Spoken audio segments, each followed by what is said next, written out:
Geeks and geekettes, ladies and gentlemen, boys and girls, comic book fans all over the world, welcome once again to another edition of Ask Chuck Dixon. I am Chuck Dixon, and this is your opportunity to ask me questions.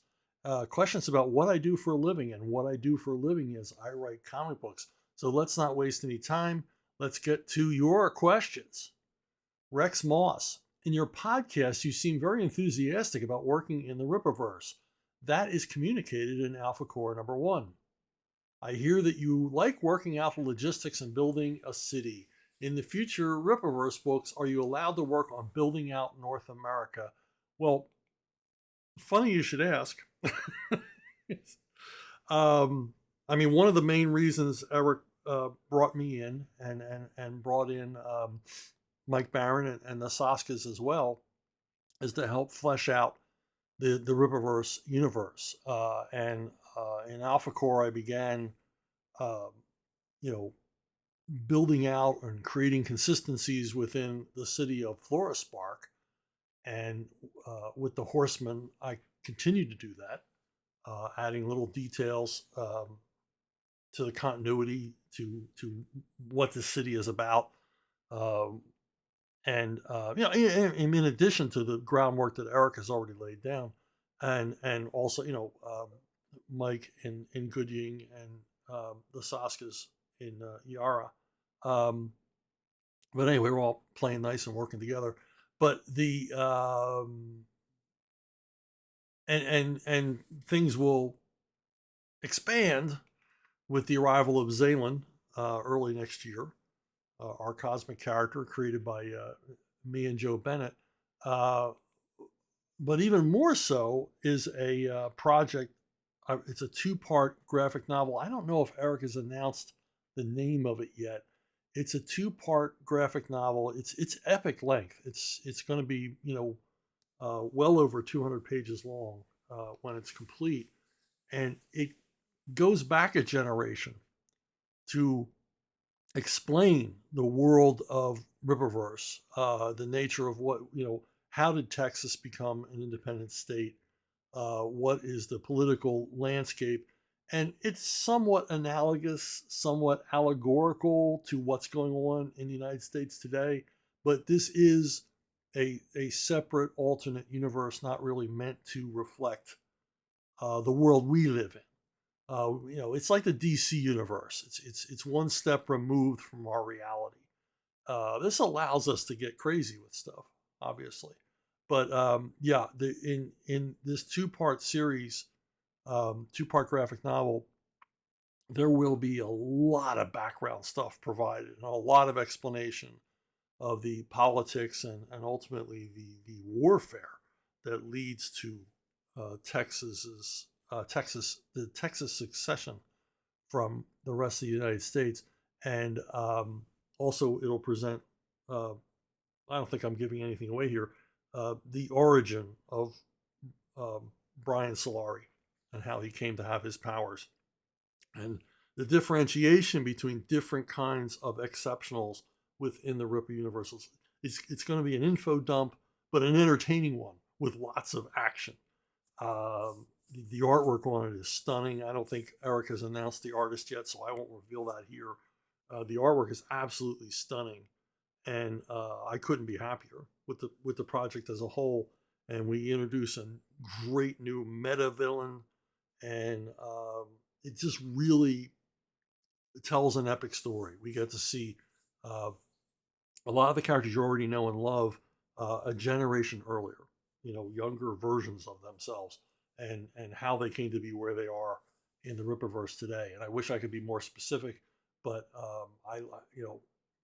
Eric, this is Eric's company, and he gets to announce the stuff as he wants to announce it and hype it as he wants to hype it. And I wouldn't do anything to mess with that, because he's been doing such a damn good job, and the results are in. These books are selling very well, so I don't want to get in the way of any of Eric's marketing plans. Eric and his crew. He's got a very talented crew of folks putting together these campaigns, and I don't want to reveal anything too early, although I'd love to. We'll come back and talk about it when these things are released, for sure. I'm sure there'll be a ton of questions when these things get released. Nick, if DC ever regains its senses, I'm not holding my breath, and scraps all the woke and DEI nonsense and asks you to be a new editor for the Batman titles, would you accept? Yeah, it's pretty much a hard no. I would have to probably take a pay cut. Well, since there aren't DC Comics audiences, I guess I wouldn't have to relocate. I could edit a line of Batman comics right here where I'm sitting, in my little office here outside Tampa, Florida. But yeah, I wouldn't have a lot of interest in that. But you're going to keep asking me about it, aren't you? In your twin spin. Nick is back with, continuing from the previous question, if you were to accept the editor position, what are some of the changes you would do to the Batman main and family titles? Would you bring the 90s back or something original? Any specific creators you would consider hiring? Yeah, I wouldn't bring the 90s back. You don't want to go back and do what you did before. I've never really thought about this because I don't anticipate ever getting to write these characters again. But yeah, I would. The thing about Batman is it's not hard to find talented people to do Batman because everybody in comics wants to do Batman, even if it's just for a little while. I mean, Batman is in American mainstream comics. Batman is the big show, and you want to spend some time at the big show, and it wouldn't be hard. But what I would do, and this relates to a question coming up later on, is I would insist to the creators that each of the Bat titles have its own tone. I would go back to the Bat titles being separate entities from each other, each with their own flavor and their own tone. And I think the first thing I would do is bring back Brave and Bold with Batman meeting different characters, and also try to figure out some major Batman crossovers with other characters from either other comic companies or movie franchises. Because as I've said in the past, crossovers always get attention drawn to characters because everybody's curious about a crossover. If you have, Batman meet the Tick, I'm just looking around my room at action figures. Batman meets Doctor Strange. I mean, why the hell not?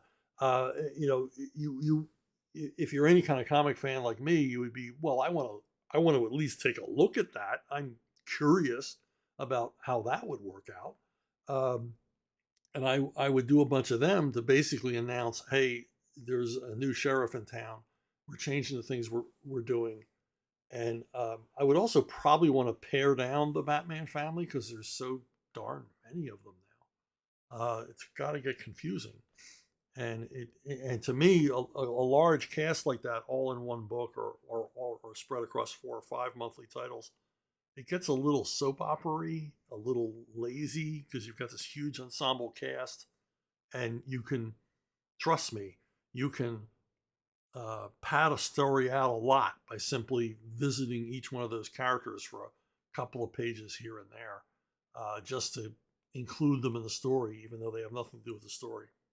So I would probably pare that down.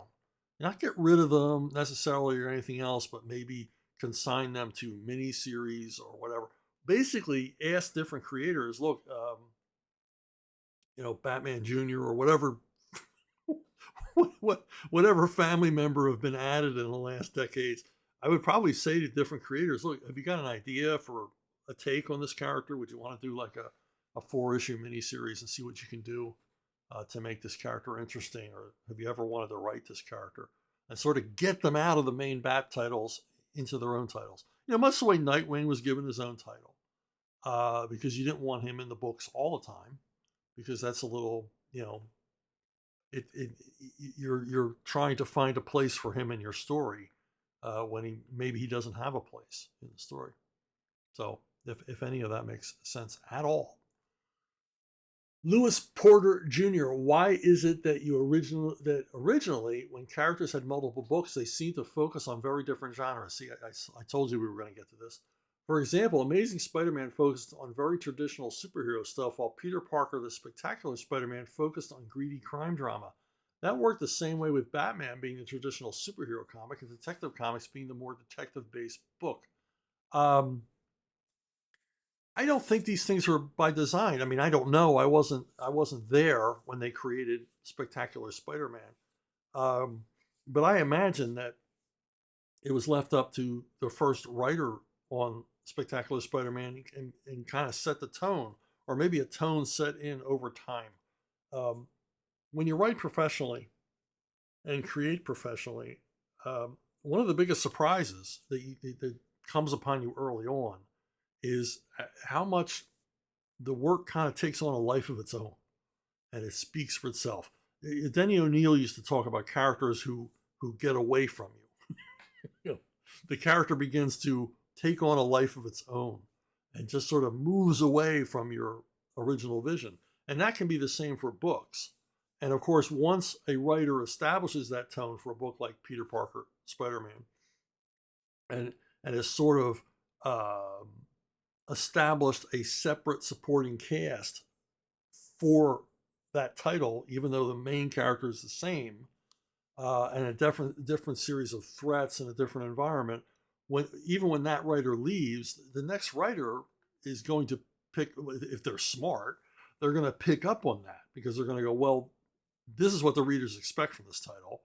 I read them all, and I'm getting this idea that the tone for this book is X. It's like you said, greedy crime stories or detective stories or whatever. So I'm going to stay with that, darker, more street level tone on this book because that's what the readers have come to expect. And you can see that tone takes over the book, and it kind of does it on its own, and it just establishes itself through success. But trust me, if Spectacular Spider-Man sales begin to droop a little, they would have said, well, we got to change direction. The readers don't like these darker noirish stories. We got to, move back to more blue sky superhero stories. But apparently they did. I mean, I know I did. There was a time period when I was regularly buying comics that I was no longer buying Amazing Spider-Man, and I was buying Spectacular Spider-Man because the stories interested me more because they were more street level and more complex, crime dramas and darker, and that appealed to me at the time. So, and same with Batman and Detective. Lewis Porter Jr. is back with how many of these characters have 4 books and they all seem to be exactly the same, just different chapters in the run. Why don't comic companies break off these stories into different genres again instead of having just one story flow through 4 books? Now, I was not aware that that's what was going on. I'm assuming DC. I don't know, Spider-Man at Marvel, maybe the same thing, where um, you know during a month you might get a 4-part story all in one month in that title. So the titles just sort of run through each other, and um, this is easier from a writing standpoint, I suppose. It takes more coordination, particularly if it's not all the same writer. I can't imagine that their same writer is writing 4 or 5 books a month. There's not a lot of guys built that can do that. Um, but what this does, why this is attractive to the companies, DC and Marvel, is because it makes it easier to push all of those titles onto the retailer. And remember, DC and Marvel, they don't sell comic books to you. They sell comic books to the owner of your local comic shop. They got to sell him first, or you're never going to see what they're putting out. If he doesn't buy it, you can't buy it either. So it won't be in the store. So they want to make these things as simple as possible. Of course, they make all kinds of deals. If you buy X amount of these, we'll give you, you know, 50 of these free. There's all kinds of, backroom stuff that can be done to push books. But the idea is if the story runs through all 4 titles or all 5 titles, then you're bringing the sales numbers on those titles closer together. So there's not a big gap between one and the other. So you're telling all one story. And so the retailer's got to buy, hopefully, he's going to buy 100 copies of each of these. It doesn't always break down that way, but because even going back, if you look at sales figures, and the best example presented before, Batman and Detective. Okay, same character, same stories, same cast, uh, but Batman always sold significantly more than Detective Comics. And this is true even when they were on the newsstand. If you go back, there's a significant gap between the sales of Batman and the sales of Detective. And I know it doesn't make any sense. And even when DC would put Detective Comics in little letters and Batman in big letters, it didn't seem to fool anybody.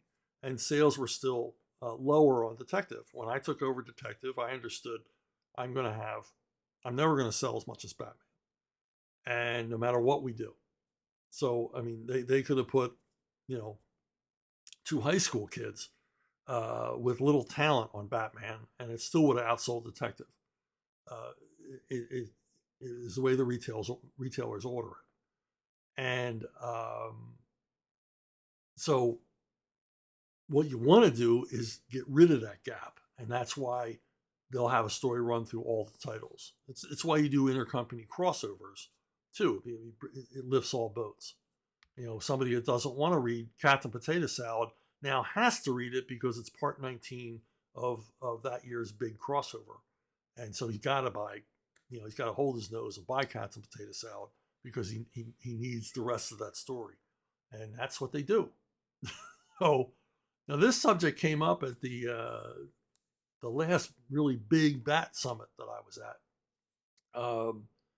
And Denny presented his big idea for that Bat Summit was that we do precisely this thing, that each month one story would run through Batman, Shadow of the Bat, and Detective.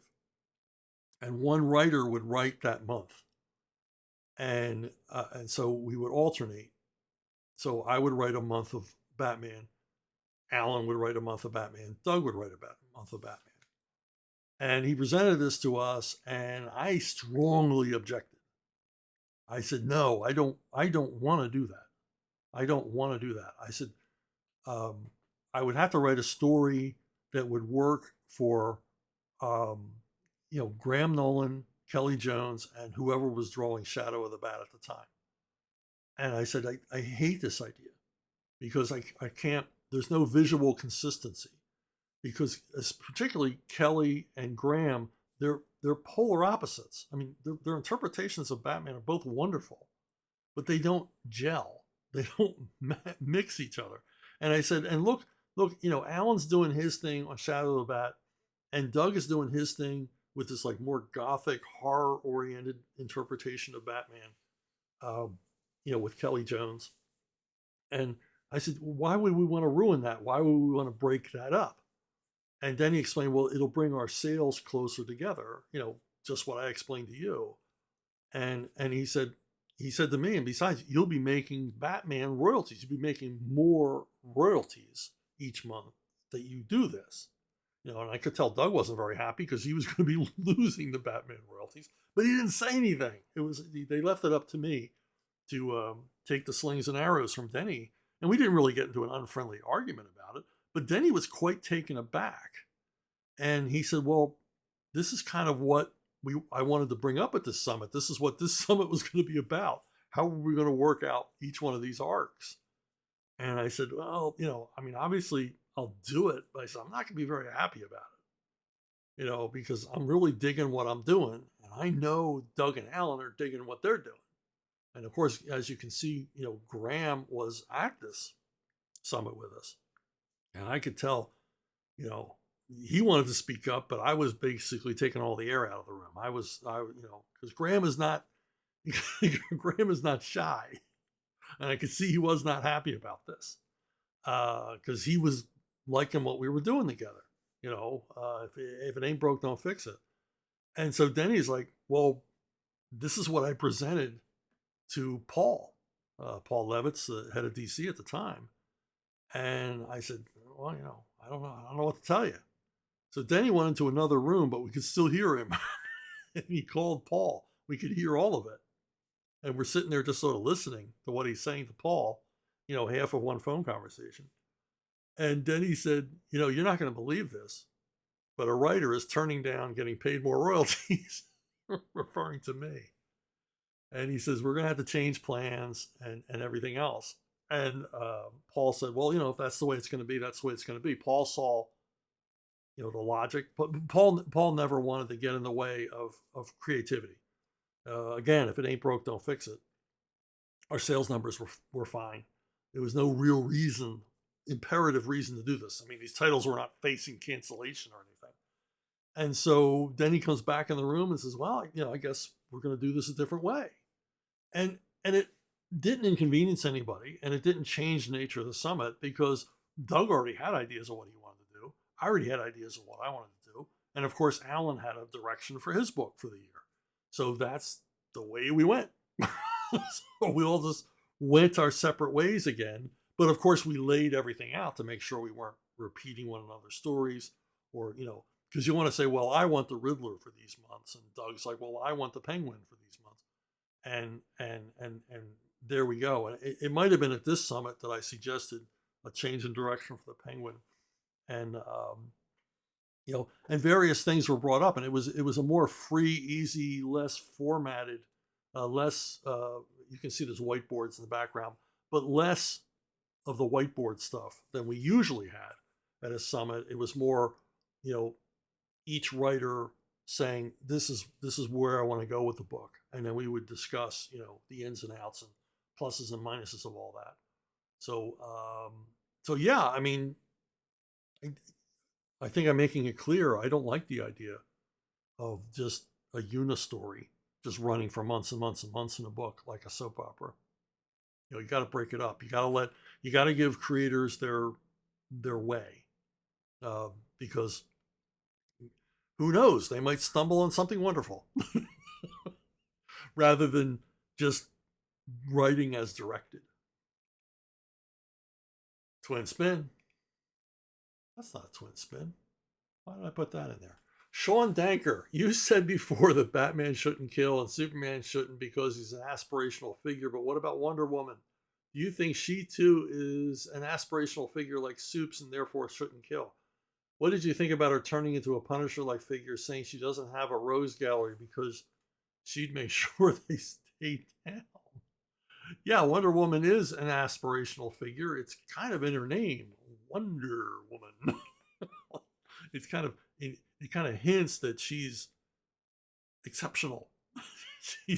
she's a paragon, much like Superman.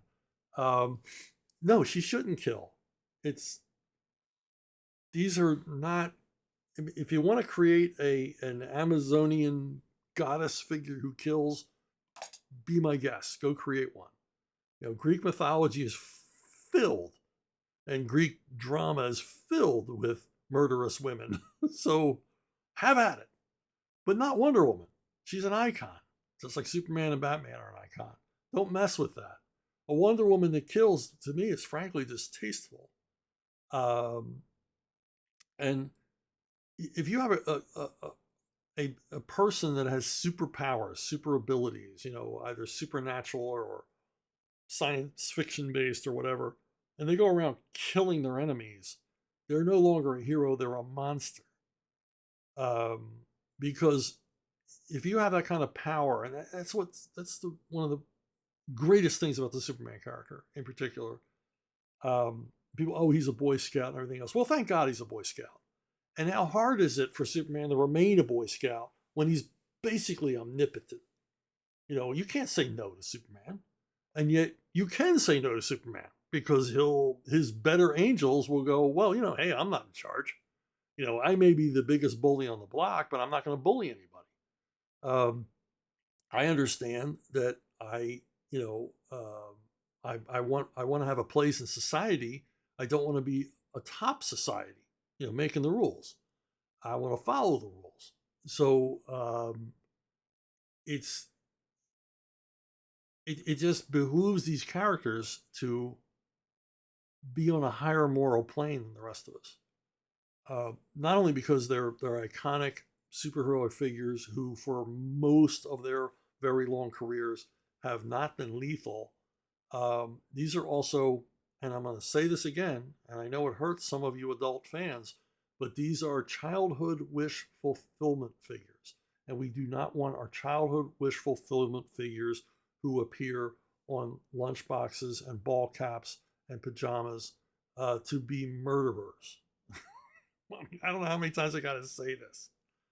And obviously, I'm not against characters who kill with ease. I've written tons of them.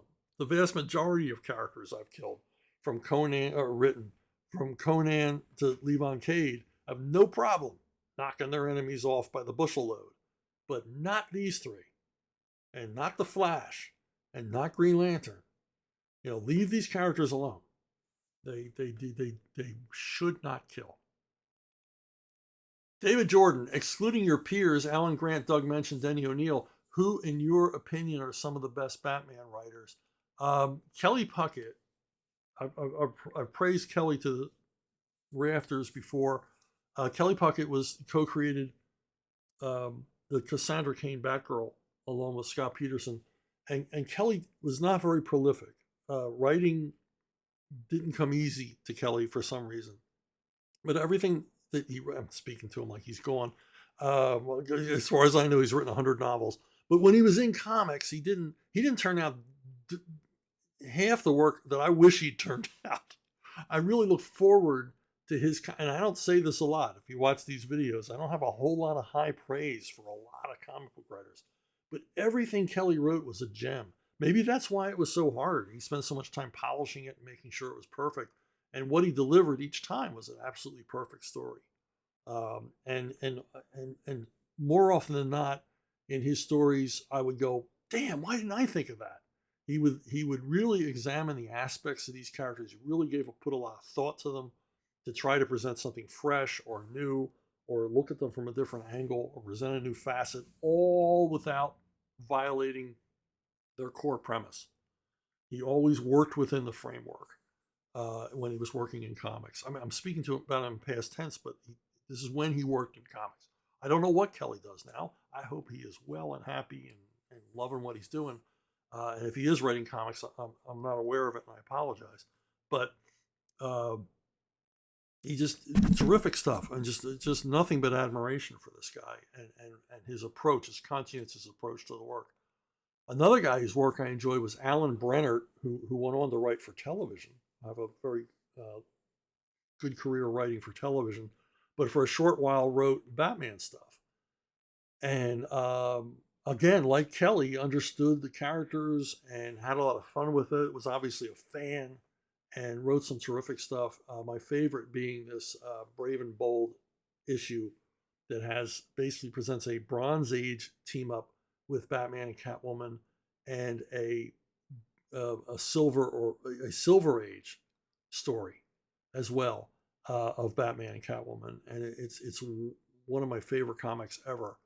But Alan did, he did arcs on Batman and Detective, and I think he wrote an annual or a special. I can't remember.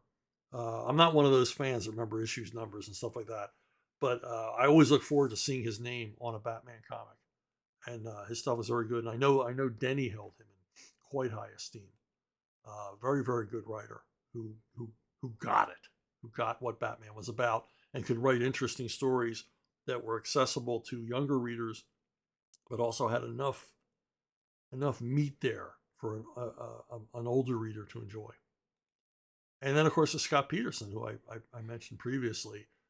Scott wrote, a number of things within the Batman universe, but he did quite a few titles for the animated stuff. Gotham Adventures, Batman the Animated Series comic book. I think Adventures of Batman and Robin. I think he wrote some issues of that. And Scott, he was a longtime editor for me. One of my favorite editors I've ever worked with, but a longtime editor for me on numerous Batman-related titles.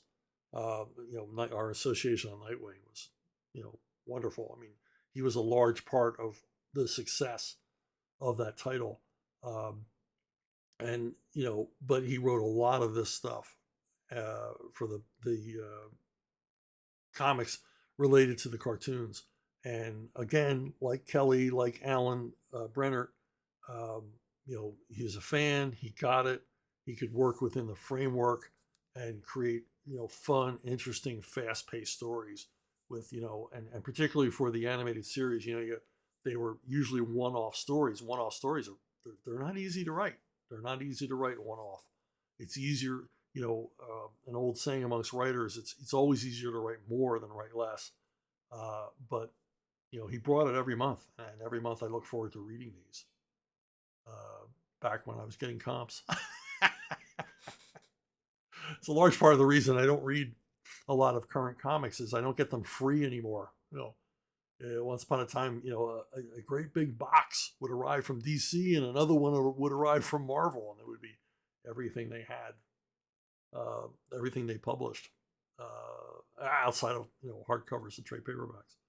But anyway, those are three guys whose Batman work I admire, and of course, going back to the earlier days, Bill Finger and guys like that. A lot of Gardner Fox stuff that I enjoyed when I was a kid. All good, solid Batman material that I based a lot of my own stuff off of.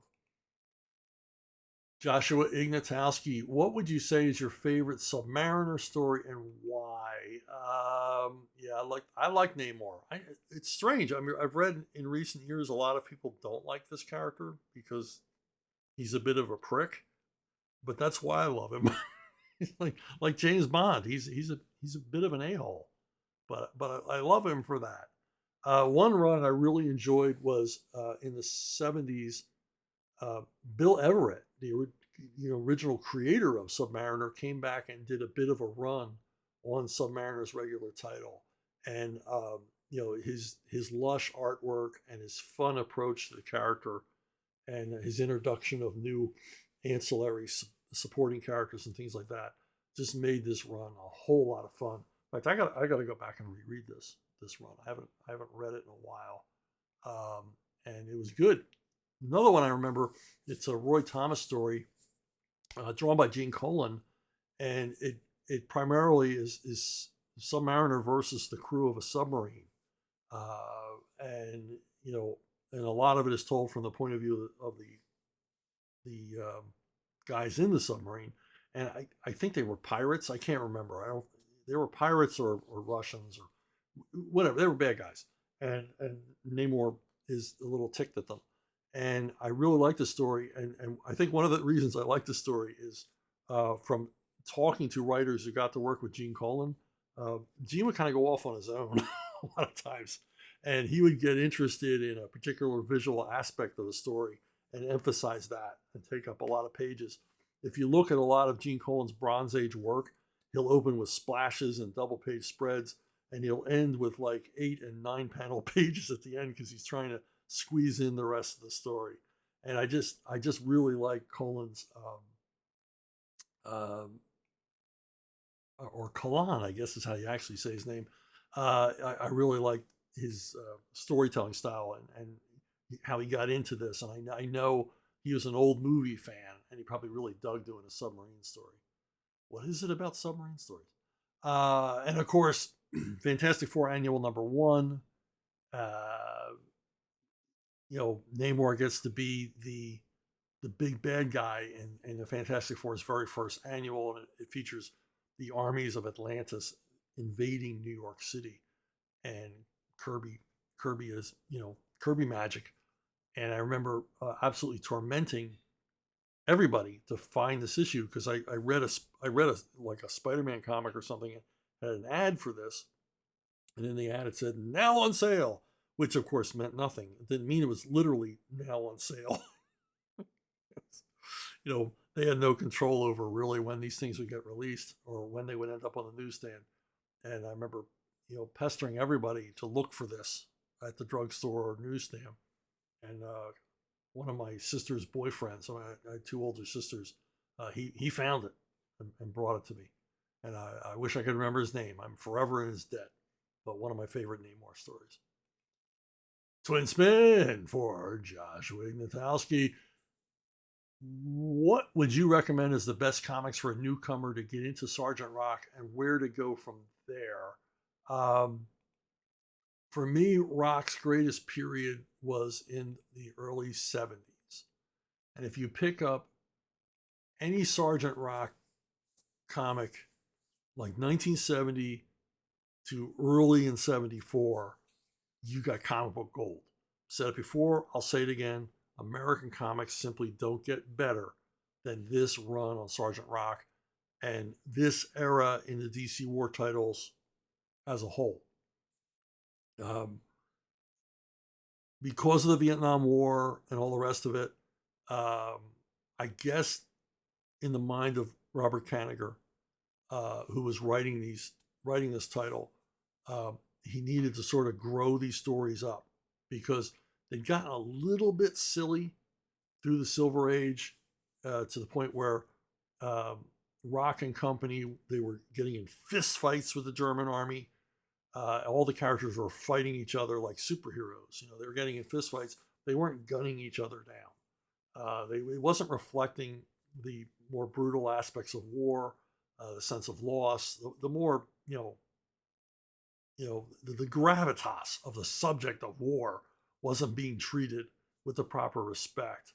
And with so much war news on television and in the newspapers and in magazines, I assume Kanigher decided, because he was editor on these books as well, we're gonna make these a little more real. And so what evolves is more more realistic, more period accurate stories, a lot more emotional impact, a lot more heart, a lot more actual destruction and death and loss and all these other things. The horrors of war, as much as you can present them in a Comics Code comic, are presented in these. And so the stories become far more dramatic and far more memorable. And you begin with a series of Joe Kubert stories, and then we move into Russ Heath. Russ Heath takes over the title, and for years, he and Kanigher create these mini masterpieces each month. Just absolutely gorgeous artwork.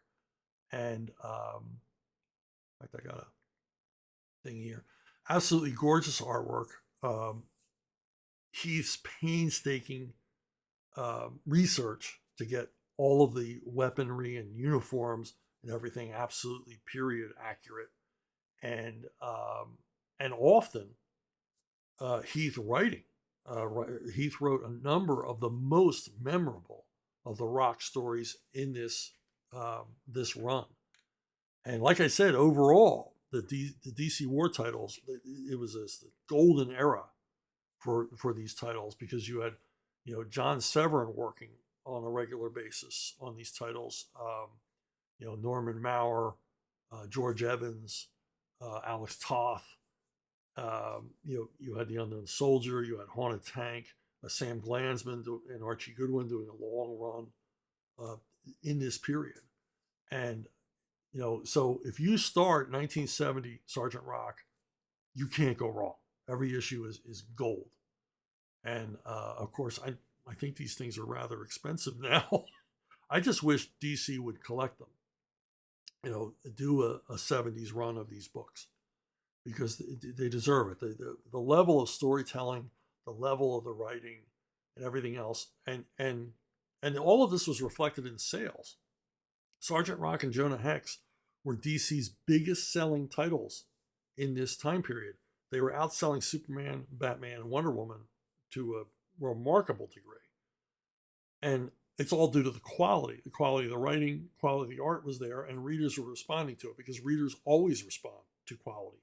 When they realize, hey, this is a good thing, I'm going to look for this title next month, and I'm going to keep buying it until it's, the quality dips. And of course, eventually on Sergeant Rock, the quality did dip as Kanigher leaves DC for the most part, and largely superhero editors, disinterested superhero editors, take over the war titles, and they eventually just sink into oblivion. Although for a time period, Kubert was also editor. And I think during a large part of the Heath run here, Kubert was the editor on the war titles, and recording the Russ Heath, quite the taskmaster. Joe Joe Joe was a little difficult to work with because or work for, because he expected you to be as fast as him and as competent as him all the time, and that was a bit of a cross to bear for Russ. But anyway, that's an aside. These are absolutely amazing comics. I cannot recommend them highly enough if you can find them. They used to be in the dollar bins all the time. And it's just not true anymore. Triple Spin. You're getting the full treatment this week, Josh. Do you have any favorite Christmas or Thanksgiving movies? I can only think of one Thanksgiving movie. There must be one or two I'm forgetting. But Planes, Trains, and Automobiles, just incredible. I just recently got a new 4K transfer of this. Can't wait to see it. I will definitely watch this one before Thanksgiving. It's a John Hughes. Never seen it. It's brilliant, absolutely brilliant. Like a lot of John Hughes productions, plagued with nothing but production problems throughout. It's amazing this movie ever got made, but it's a wonderful, wonderful story. It's extremely funny. John Candy and Steve Martin are terrific together, and you know, it's a typical John Hughes story in that it's splendid, and it has heart. There's a story plot to it, so the comedy has something to hang on to rather than just being a series of vignettes or gags. And there's a terrific through story with a fantastic resolution at the end. It's just super duper stuff. And of course, Christmas Story. I'm a big fan of Gene Shepard. Used to listen to him back when he was on the radio, telling his stories about his childhood and basically sharing his world philosophy. But this is a good one. It remains a good one, and worth reviewing. And if I had guilty pleasures, this would be one. National Lampoon's Christmas Vacation, which is basically a series of vignettes and gags, but I love it. It's a terrific comic cast in top form, and I watched each year just to see Clark Griswold's rant about his boss after Christmas dinner when he finds out the crappy gift that he got as that year's bonus. That's it's a holiday highlight for me. Chevy Chase going off. Now going back, of course, It's a Wonderful Life, amazing movie, a terrific American movie, and I like it for its noirish tones. I mean, everybody thinks, oh, it's over sentimental and schmaltzy, and yeah, it is kind of toward the end, but before you get there, it's very, very dark. I mean, it's a man contemplating suicide, and being shown what his life meant to other people. And it's a terrific Christmas film that, if you know the history of it, bombed big time at the box office when it was released, and only became a classic, a Hollywood standard or holiday standard, because it fell into public domain. And every UHF station in the world that could get their hands on a print were running it. And so it just ran so often in the Christmas season that people, it got exposed to a much larger audience than it had ever had before. And people just kind of adopted it as one of their favorite films, and deservedly so. Staying in the 1940s, two Christmas movies with Barbara Stanwyck, which my wife and I we rewatch every year. Remember the Night is Barbara Stanwyck and Fred McMurray. Fred McMurray's a tough-talking, wise-cracking district attorney in New York City who allows parole for shoplifter Barbara Stanwyck over the Christmas holidays. And of course, the false assumptions are made about why he did that, but ultimately he and Stanwyck travel across the country to his home in Indiana, where the two of them spend the Christmas holidays with his mom and his aunt. And all that sounds kind of boring and everything else, but it's not. It's a terrific romantic comedy with a lot going for it, and fantastic performances, and a screenplay by Preston Sturges. And you simply don't get better than that for a Christmas movie. The other Barbara Stanwyck Christmas movie is Christmas in Connecticut, which is basically a farce set around Christmas time. Barbara Stanwyck is she's kind of the Martha Stewart of her day.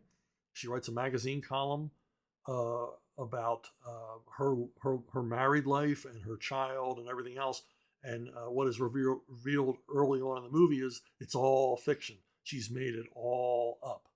And then she discovers that the publisher that she works for, played by Sidney Greenstreet, wants to spend Christmas at her fabulous traditional American home. He wants to see a family holiday and spend it on. And so she must race along with her agent and her fiance to create this phony baloney family life, including finding a baby somewhere to pose as her own baby. It's a terrific farce.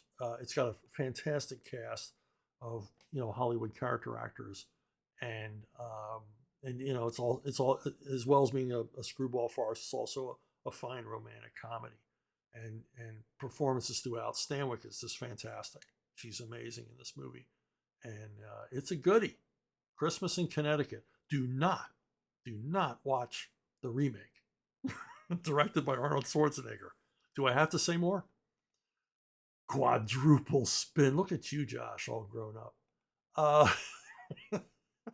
Have you ever participated in a National Novel Writing Month event or other similar writing challenge? If so, how was it?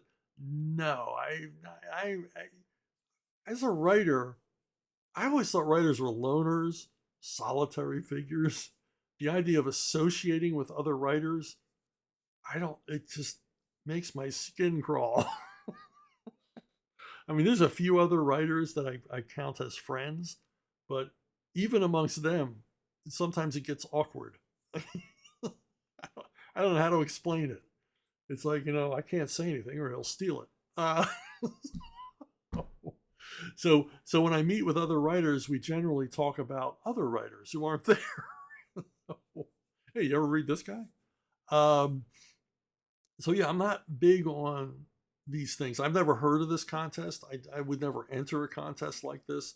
I just want to make stuff up and put it out there and have you folks decide whether it's good or not. That's all I really care about. I'm not out for awards or any kind of legacy or anything like that. I want a backlist is what I'm looking for. And I'm looking for, making enough money that I can keep doing this, that I can justify to my family, sitting here in this room, daydreaming all day. And I've never understood. I had this discussion years and years ago with Dean Mullaney, publisher at Eclipse.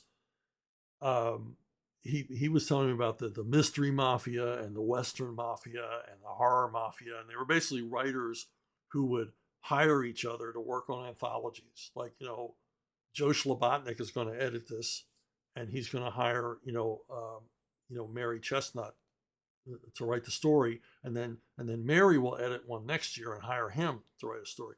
So, and we explain why in these anthologies, you just see the same names over and over and over again.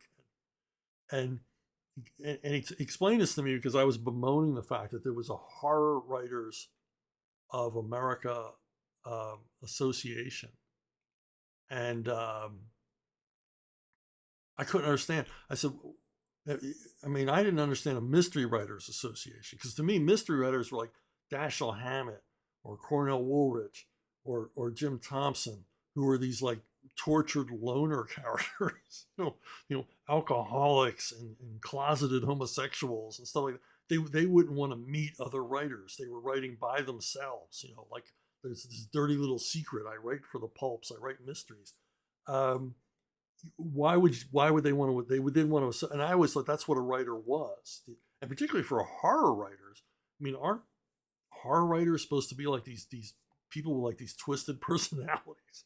You can't imagine Edgar Allan Poe sitting down with a bunch of contemporary writers of his time having tea. He'd creep them out. H.P. Lovecraft, he would write to other writers, but he wouldn't meet with other writers because he was a tortured loner with a lot of his own problems. And I always thought that's what writers are. They're outsiders, they're outliers. And I could never imagine belonging to an association It's like the profession that should never have a club, in my mind. And obviously, a lot of people think I'm wrong. So it's why I don't pay attention to the controversy of the Hugo Awards. Who cares? It doesn't affect me. So I just care about you, the reader. Not to be too trite about it, but it's true. It's true. I mean, your opinion, you sitting there listening to this right now, your opinion about any comic or novel I write or anything else, that's the only important thing to me. It's not recognition of a bunch of my peers that I don't care about. Now, it's nice to hear from another writer who I admire that he liked what I wrote. And certainly if I read something by a writer that I admire, I let them know about it. And I was like, yeah, I really enjoyed that. But other than that, nah, leave me alone. Quintuple spin. You hit it, man. You broke the bank at Monte Carlo, Josh. What's your favorite Tarantino film and why? Yeah, of course, I love Pulp Fiction. I have fond memories of going to see it on its opening weekend with my buddy Flint Henry. We just had the time of our lives. And I'd seen Reservoir Dogs, and quite frankly, it's a movie I never really want to see again. I mean, extended torture sequences, not my thing. But Pulp Fiction, amazing piece of work. Amazing piece of work. Remains to this day. I rewatched it recently, and it is good. I mean, can't beat this cast. Stellar cast. Terrific story. I like the anti-structure way it's told, and very, very cool stuff. Kill Bill.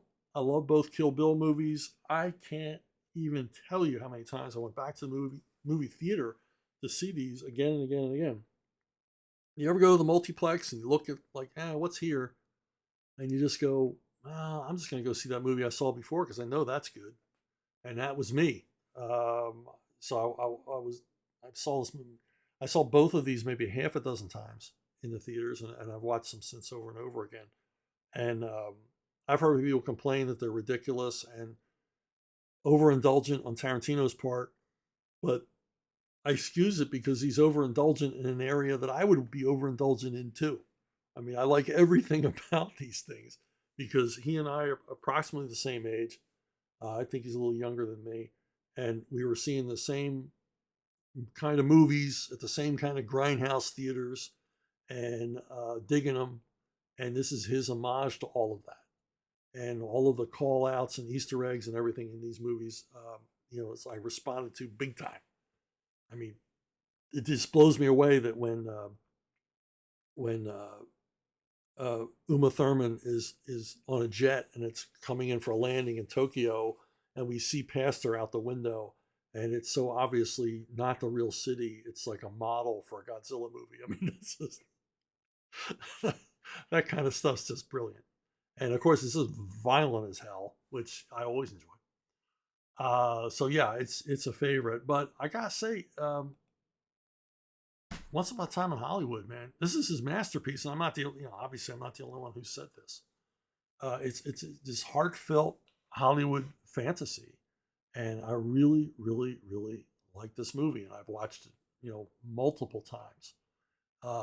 And it's the same overindulgent pop culture reference, dredged up from the mind of Tarantino kind of thing that we've seen before. But I always said Tarantino would never make a truly mature adult film. And he said the same thing. But this is a maturely made film, even though it's a complete fantasy. But it's a fantasy that we can all indulge in. And once again, he's overindulgent in spots. People have complained, that long sequence with DiCaprio shooting that TV Western. But again, it's so far in my wheelhouse, I didn't feel it was indulgent. I enjoyed every second of it. This fictional character actor appearing on an episode of Lancer. It's like I couldn't get enough. And all the side gags about Bruce Lee and Sharon Tate and all the rest of it. And it's it's the only real Tarantino film that is a feel-good movie, because it's like, yeah, this is the way the world should have been. This is what should have happened on that night, and the setup for it and everything else. It's just terrific filmmaking. I really dug it. One more thing. I recently posted this on X and on Facebook. I'm going to read it to you folks who aren't watching but listening. I posted, it's sad to see, hold on, I got some nonsense going on here. Okay, it's sad to see so many people I like go after each other, hammer and tongue. Settle down, everybody. It's comic books. And this was in response to this sniping, this shooting inside the tent amongst crowdfunders. And it's kind of weird because for me, because I don't pay a lot of attention to this stuff. Like I said, I think a writer is a loner, solitary figure. To that point, I didn't associate a lot or socialize at all when I was in comics. I would see people at conventions and go out to dinner, go out to lunch, whatever. That was fine. But like, I never went to the Christmas parties at DC and Marvel. I was always invited, but I never went. One time I went because a friend of mine was visiting and he really wanted to go. He says, "Can you go to that?" And I'm like, "Yeah, I can just show up and you can be my plus one." So he really wanted to go to the DC Christmas party. So we went, and it was fine because he was a charming, loquacious guy, and he covered for me, standing in the corner worried about saying something stupid. So, but I didn't want to mix personalities. I wanted my work to stand on its own. I wanted my work to stand on its merit, not because, I bought somebody a drink or I like the same music they like or whatever. I didn't want that to have anything to do, and I didn't want to do anything or say anything that would prejudice them against possibly assigning me work. And so I just sort of like let the work speak for itself, which I still do to this day. And what gets kind of weird is that I see, I can't help it. People bring this stuff to me. Did you see what so-and-so said about so-and-so? Did you hear what happened at the convention between this person and that person? And I'm not really that interested in it, but by osmosis, I'm sort of absorbing this. And of course, I see posts on X, particularly on X. I see posts on Facebook where these different crowdfunder guys are going at it. I mean, and they're getting personal. It's not like DC and Marvel, their little bit of, faux rivalry, mockery, whatever, which never got serious because, Stan Lee and Carmen Infantino had lunch together a couple of times a week, so DC and Marvel really didn't hate each other. And they were, exchanging artists and writers back and forth with such frequency. There was no real animosity between the two companies. But there's real, true, open warfare, hatred between so many of these crowdfunding guys. Not gals. I haven't seen any crowdfunding women. There's some very, very good, Charlie's London. Some awesome crowdfunding comics being created by the ladies, but they know better to get into this stuff. And the most disturbing thing about this is there are people that I like and admire, and in some cases work with or work for, who these are the ones going at each other. And it's like, this is like seeing your friends fighting. It's like, yeah, but I like all you guys. Why can't you get along? What's wrong with you? I begin to feel like the man with no name in Fistful of Dollars. I'm making money off of two rival factions, who hate each other.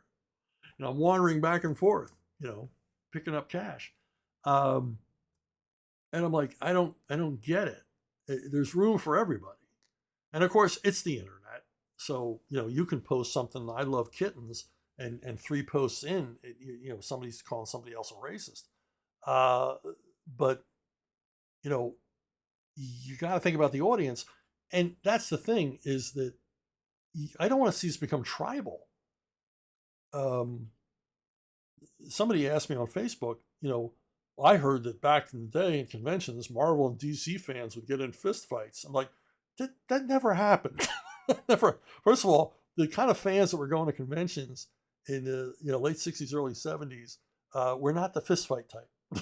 And secondly, nobody got that passionate about it. It just didn't matter. Hey, like what you like. You like the elongated man, then you like the elongated man. I prefer Mr. Fantastic, and let's go our separate ways. Um, even the Uncle Scrooge versus Little Lulu crowd. They never drew down on each other. There weren't rumbles in the alley. But now, because of the nature of the internet, where you can be anonymous, and you can have rabid followers who will attack people, especially if you encourage them, uh, it's this toxic environment. And it shouldn't be, because just like back in the day with DC and Marvel, having a separate brand, and you liked what you liked. You made your choices. You liked whole milk or you liked skim milk, and that was it. You made your choice, and it didn't matter if somebody else liked something else. God love you.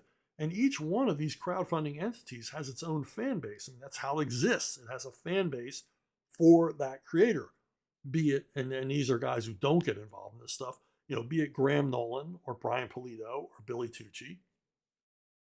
They got their own fan base, and their job number one is to please that fan base and to present stuff that their fans are going to enjoy, and of course that they enjoy creating. And I use those three as an example because I'm not going to name names on the rest of them. The names of the people that are all fighting each other and having daggers to each other's throats and making the most insane accusations about each other.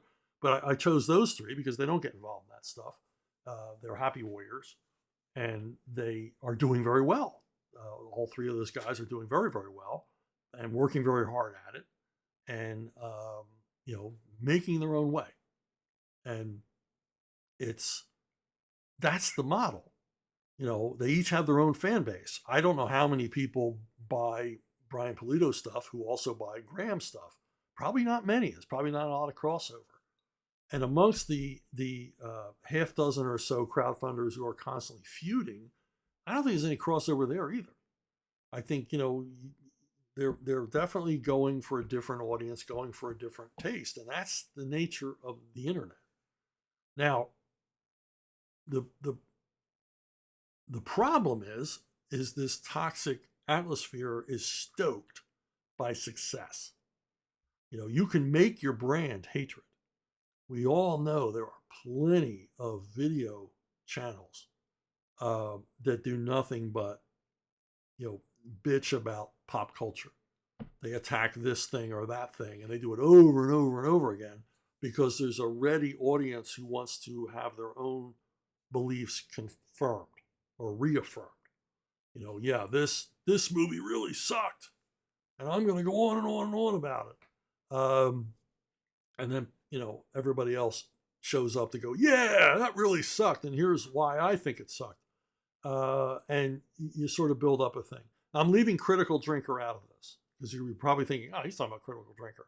Now, Critical Drinker will eviscerate a bad movie, and the environment for bad movies that is so target rich. Who could resist?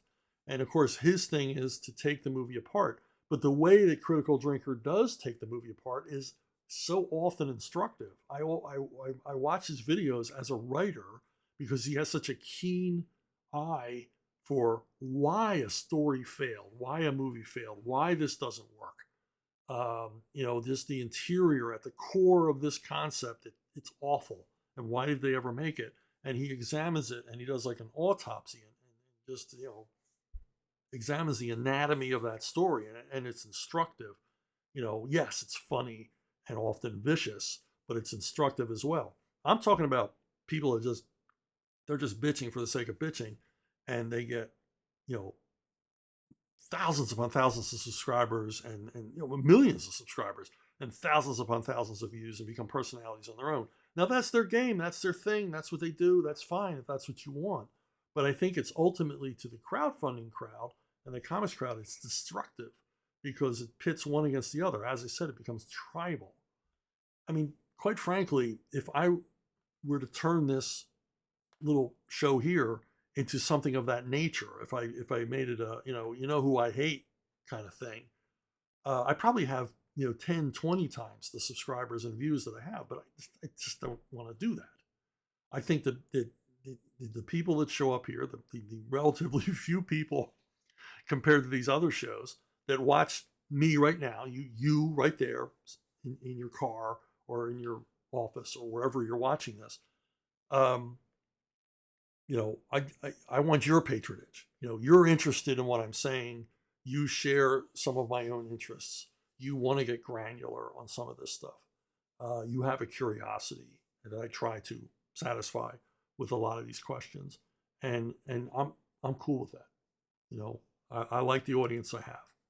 I don't want some imaginary audience that I have to stretch for or create material that I don't really want to create content that I myself don't like. I don't want to work real hard at this. This is a conversation between you and I, a one-sided conversation, but this is between you and I. So that's really all I got to say about it. I just caution, open letter to anybody who's listening, to cool it, because you're hurting the medium, and ultimately you're not. I mean, yeah, in the short run you're helping yourself, but and in a lot of cases it's about market share, it's about gaining attention to yourself and everything else. But there's got to be a better way. Just do the work and let it sell itself. Do the work, as I said before, quality will out. Readers will recognize quality. It might take a little bit more effort, and it's always an effort to present stuff on the internet because it's so cluttered with information by its very nature. But you will win through if you are conscientious, earnest, and consistently creating quality entertainment. And that's all I got to say on that subject. I want to thank you all for listening. I want to thank you all for watching and subscribing and liking and all the rest. And I will see all of you, I hope, down the road.